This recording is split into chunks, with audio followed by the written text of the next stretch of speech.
नमस्कार। हम पढ़ रहे हैं कक्षा 8वीं के विज्ञान विषय के अंतर्गत पाठ 7वां पौधे व जंतुओं का संरक्षण। हमने इससे पिछले के वीडियो के अंतर्गत हमने पढ़ा था कि विशेष क्षेत्रीय प्रजाति किसे कहते हैं, अर्थात वह स्पीच पौधे और जंतुओं की वह स्पीच को बोलते हैं जाति, जो किसी क्षेत्र विशेष के अंतर्गत ही पाई जाती है, उसको हम कहते हैं विशेष क्षेत्रीय प्रजाति, अर्थात एक क्षेत्र में ही पाई जाती है। जैसे आपने देखा होगा ताल छापर अभ्यारण्य क्यों प्रसिद्ध है, काले हिरणों के लिए। वैसे ही यहाँ जो एक वर्णन किया गया अभ्यारण्य, वो अभ्यारण्य है वो सतपुड़ा राष्ट्रीय उद्यान अर्थात मध्य प्रदेश के राष्ट्रीय उद्यान का वर्णन किया हुआ है। ऐसे अभ्यारण्य हमारे यहाँ ताल छापर है, सीता माता अभ्यारण्य है, राष्ट्रीय उद्यान केवड़ा देव है, सवाई माधोपुर है, रणथंभौर राष्ट्रीय उद्यान, ऐसे बहुत सारे अभ्यारण्य हैं। उनमें किन किन वहाँ जैसे सवाई माधोपुर में किन के लिए संरक्षित स्थान है, वो किसके लिए जाना जाता है, बाघों के लिए। केवला देव किसके लिए जाना जाता है, साइबेरियन सारस के लिए जाना जाता है। तो ऐसे ही हम आगे पढ़ते हैं। स्पीच क्या है? स्पीच क्या होता है? स्पीच एक सजीवों का समूह होता है या सजीवों की समष्टि का वह समूह है जिसके अंतर्गत जो एक दूसरे से अंतर जनन करने के अंतर्गत सक्षम होते हैं, यानी कि जाति होती है। एक समष्टि सजीवों की वह समष्टि का वह समूह जो एक दूसरे के साथ में अंतर जनन करने में सक्षम होते हैं। यानी कि यहाँ पर शब्द लेना है स्पीच क्या है? स्पीच या जाति सजीवों की समष्टि का वह स्वरूप है, सजीवों की समष्टि का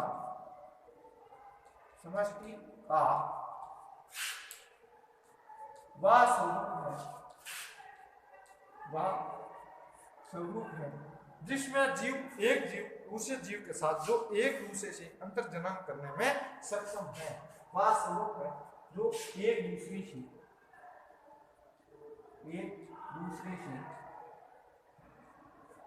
अंतर जनन करने में सक्षम है, अंतर जनन करने में सक्षम है। अर्थात एक ही जाति के सदस्यों के साथ दूसरी जाति के सदस्यों को छोड़ करके अपनी ही जाति के सदस्यों के साथ में अंतर जनन करके और संतान उत्पन्न करते हैं। ये एक जाति के सदस्यों के क्या है, सामान्य लक्षण पाए जाते हैं। या कह सकते हैं जाति किसको कहते हैं, ये भी परिभाषा आती है ना। तो जाति की परिभाषा भी यही हो जाती है, स्पीच या जाति वह जो अपनी ही जाति के सदस्यों के साथ में अर्थात दूसरी जाति के सदस्यों को छोड़ के अंतर जनन करके संतान उत्पन्न करने की सुविधा को ही क्या कहते हैं, जाति कहते हैं। अगला हम टॉपिक लेते हैं, वो है वन्य प्राणी अभ्यारण्य। वन्य प्राणी अभ्यारण्य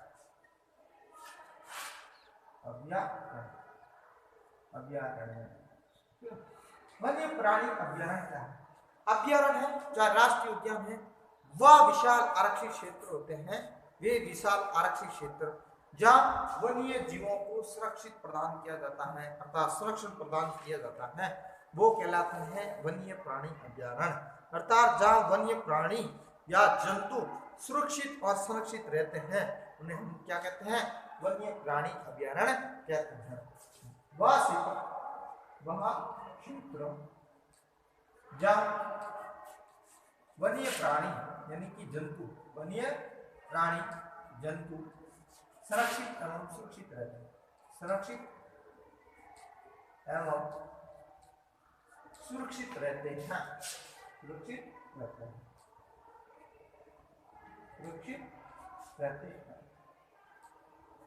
वन्य प्राणी सुरक्षित एवं सुरक्षित रहते हैं, वो क्या कहलाता, वन्य प्राणी अभ्यारण्य कहलाते हैं। यहाँ पर जहाँ प्राणियों को जंतुओं को मारना और शिकार करना पकड़ना पूर्णतः क्या होता है, निषेध होता है इसके अंतर्गत, अभ्यारण्य के अंतर्गत। लेकिन बड़े अफसोस की बात ये होती है कि यहाँ पास में अभ्यारण्य के पास में रहने वाले लोग हैं वो वनों को काट देते हैं। वनों को काटने के लिए इन वनों के जीवों के आवास हैं वो सुरक्षित नहीं रहते हैं जीवों के कारण। वहाँ आसपास के क्षेत्रों में रहने वाले लोग हैं उस वनों का अतिक्रमण कर देता है। अतिक्रमण करने के कारण वो वन संपूर्ण नष्ट हो जाते हैं और वन्य प्राणियों के लिए जो आवास है वो क्या होते हैं, जंगल ही आवास होते हैं। बहुत सारे कुछ महत्वपूर्ण जातियां होती है। संकटापन, संकटापन का अर्थ होता है वे जातियां जो अभी संकटग्रस्त की श्रेणी के अंतर्गत है, जिनके भविष्य के अंतर्गत ध्यान नहीं दिया गया ना, तो वह जल्दी क्या हो जाएगी, समाप्त हो जाएगी। जैसे काले हिरण है, सुनहरी आंखों वाले हिरण है, हाथी है, बाघ है, ये सारी ऐसी जातियां हैं जिन्हें हम बच्चे हैं, हमारी आने वाली पीढ़ी है वो देखती रह जाएगी कि हमारे भी ऐसे क्या जंतु यहाँ पाए जाते थे, कि बाघ कैसा था, हिरण कैसा था, काला हिरण कैसा होता था। हमने अभी देखते हैं बहुत सारे ऐसे जानवर हैं जिनको हमने अभी तक देखा ही नहीं है। इसलिए ऐसे जंतुओं को उनको सुरक्षित रखने के लिए कुछ अभयारण्य बनाए जाते हैं, राष्ट्रीय उद्यान बनाए जाते हैं। इस तरह के कुछ अभियान बना करके जो विलुप्त हो रही जाते हैं उन जातियों को संरक्षण प्रदान किया जाता है। दूसरा एक आता है जैसे राष्ट्रीय उद्यान। राष्ट्रीय उद्यान क्या होता है? राष्ट्रीय उद्यान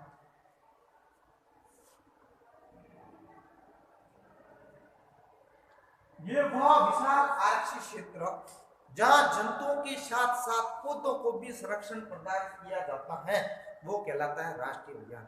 अभयारण्य में किसको? केवल वन्य प्राणियों को अर्थात जंतुओं को सुरक्षित और सुरक्षित रखा जाता है। लेकिन राष्ट्रीय उद्यान में अंतर क्या है? तो जहां पर जंतुओं को तो संरक्षण प्रदान किया जाएगा, जंतुओं के साथ साथ उनके आवास को भी संरक्षण प्रदान किया जाता है। अर्थात पेड़ पौधों को, प्राकृतिक क्षेत्र को भी, उनको ऐतिहासिक जंतुओं को संरक्षण प्रदान किया जाता है या ऐतिहासिक वस्तुओं का, तो वो कहलाता है राष्ट्रीय उद्यान। पर्यावरण का यानी कि वह विशाल आरक्षित क्षेत्र जो पर्यावरण के सभी संगठनों को संरक्षण करने में पर्याप्त होता है, वो कहलाता है राष्ट्रीय उद्यान। तो वह विशाल आरक्षित क्षेत्र, वह विशाल आरक्षित क्षेत्र जहाँ पौधों व जंतुओं को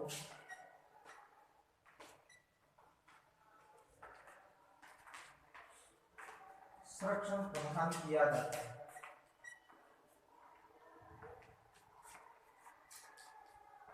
प्रदान किया जाता है, वो कहलाता है राष्ट्रीय उद्यान। यानी कि ये पौधे और जंतुओं के साथ साथ में जिनके प्राकृतिक आवास होते हैं पौधों, उनको भी संरक्षण दिया जाता है। अर्थात उनके अलावा ऐतिहासिक वस्तुओं को भी संरक्षण प्रदान किया जाता है। यहाँ ऐतिहासिक वस्तुओं को भी संरक्षण प्रदान किया जाता है।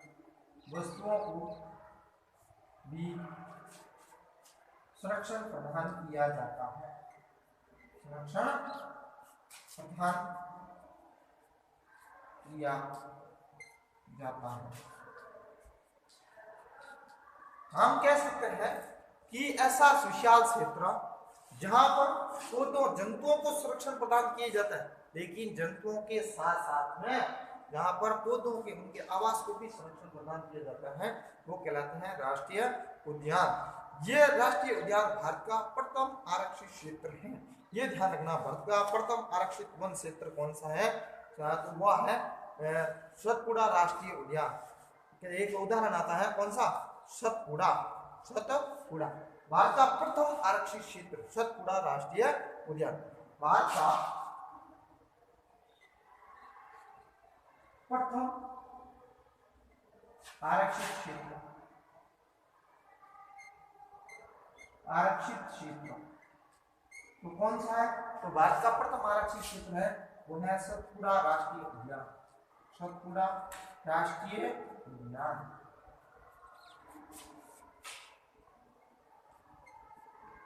इस उद्यान में कहीं की सर्वाधिक कौन से पेड़ पाए जाते हैं? तो इस उद्यान के अंदर ध्यान रखना, इस उद्यान में सागौन के सर्वाधिक वृक्ष पाए जाते हैं। सागौन या टीक कहते हैं, टीके कहते हैं। सागौन के पौधे हैं या टीक के पौधे हैं, वो इस वन के अंतर्गत मिलते हैं। सर्वोत्तम किस्म के गए कि कौन सी टीक मिलती है? सर्वोत्तम किस्म की टीक है, इसी वन में सागौन पौधे मिलते हैं। इस उद्यान में सागौन या टीक विषम या टी किस्म सर्वाधिक मिलती है, सर्वाधिक